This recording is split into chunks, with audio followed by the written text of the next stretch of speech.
So, here we have a Parker HALE reproduction of a 5.77 Enfield Musketoon. It is the short barrel version of the pattern 1853 Enfield rifled musket.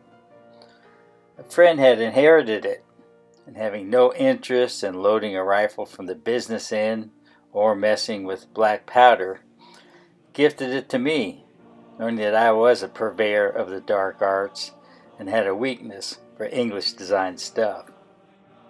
The Musketoon, with its 24-inch barrel, has a faster twist rate than the rifle, 148 versus 178, with a 5-groove instead of a 3-groove bore. It also has progressive depth rifling, deeper at the breech than at the muzzle. So this is a sergeant's tool. It's kind of the Swiss Army knife of the Enfield rifle. I'm a patched round ball shooter, but the Enfield takes a mini ball. It gets its unusual name by our butchering of the French language. One of the major players in the development of the hollow-base self-expanding bullet was this guy, Claude Minié. Yeah, it looks like Mini to me too. The large grooves on the bullet not only hold lube but stabilize the large, slow-moving bullet, acting like fletching on an arrow, creating drag to prevent wobbles. The rifle came with several mini ball molds. Look at that price tag from the San Francisco Gun Exchange. After testing different bullets, the Lyman 575, 213, 598 with the shallow base plug performed the best in this carbine. It easily achieved my sought-after minute of beer can accuracy. Although I have some black powder on hand, I'm required to shoot only real black powder to compete at my local muzzleloading club.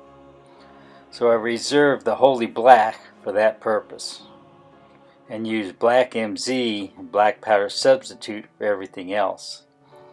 Looking to the North-South Skirmish Association for a starting target load, I came up with 40 grains of MZ.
Enfield P-53 rifles and carbines were the mainstay of the British Army from 1853 to 1867.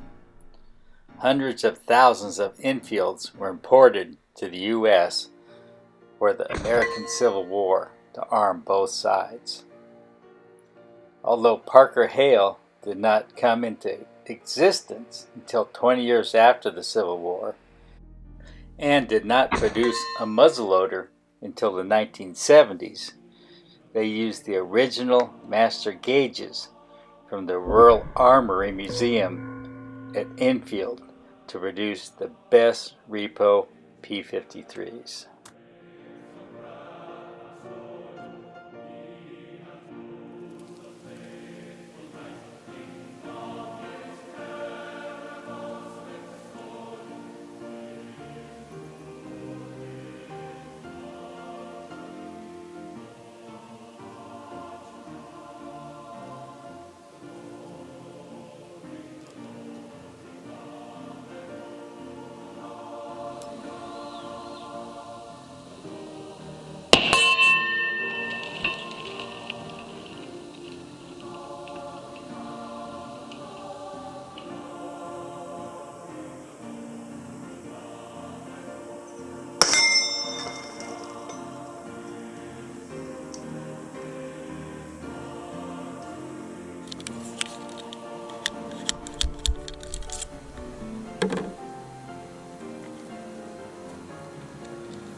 After an almost 20-year run, Parker HALE sold the remaining ENFIELD parts and tooling to Euroarms in Italy.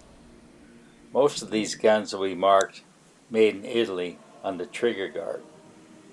Euroarms went out of business in 2011.